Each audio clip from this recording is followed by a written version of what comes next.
4 morts, seulement 2 petites rescapées. Depuis 10 ans, le mystère perdure autour de la tuerie de Chevaline. Le 5 septembre 2012, William Brett Martin, un Britannique en vacances dans cette région, donne l'alerte. Il vient de découvrir 3 corps dans un véhicule, une BMW garée sur un parking d'une route forestière. À côté de la voiture gît également le corps d'un cycliste. Quelques mètres plus loin est découvert aussi le corps d'une petite fille grièvement blessée. Il semblerait qu'elle présente un certain nombre de coups, de fractures du crâne, de contusions extrêmement violentes et a priori une blessure par balle au niveau de l'épaule.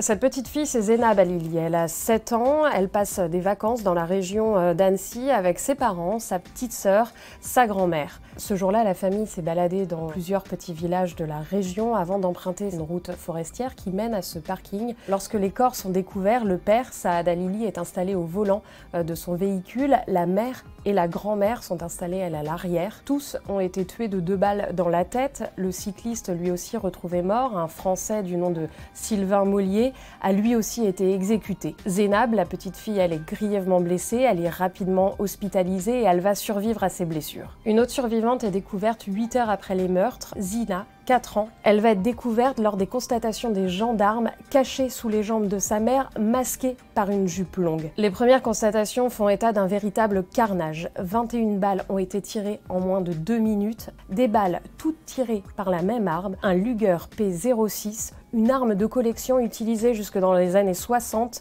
par l'armée suisse. Qui peut être à l'origine d'un tel carnage? C'est la question qui hante les enquêteurs depuis 10 ans. 700 témoins ont été entendus, des milliers de bornages téléphoniques ont été étudiés, les petites filles n'ont rien pu apporter aux enquêteurs à part qu'il n'y avait qu'un seul tueur. Les enquêteurs butent aussi sur le mobile de ce carnage. Était-ce une affaire de famille? La justice française s'est intéressée aux frères de Saad Alili avec qui il était en conflit en raison d'un héritage. Les 2 frères se disputaient l'héritage de leur père disparu. 900 000 € sur un compte en Suisse, la maison de Claygate près de Londres, un immeuble dans la zone verte de Bagdad. Le frère a été entendu à plusieurs reprises, mais la piste a été écartée.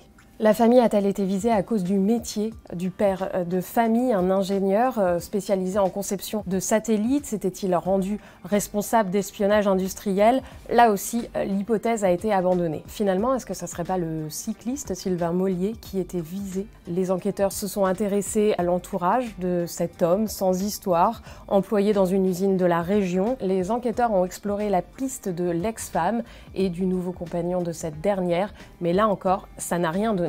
Le tueur serait-il l'homme à la moto blanche? Un portrait robot va être établi, il va être diffusé. Il va falloir près de 2 ans aux enquêteurs pour identifier ce motard. Il s'agit d'un chef d'entreprise de la région lyonnaise. Devant les enquêteurs, il va reconnaître que ce jour-là, il était sur le parking, mais assure n'avoir rien vu de suspect. Et finalement, il va ressortir libre de cette garde à vue. Aujourd'hui, plusieurs experts privilégient la piste d'un tueur isolé, quelqu'un qui connaissait bien la région, quelqu'un d'instable psychologiquement et qui finalement aurait commis un crime gratuit. Pour tenter de percer le mystère de la tuerie de Chevaline, le dossier d'instruction va bientôt atterrir sur le bureau des magistrats du nouveau pôle judiciaire consacré aux affaires non résolues.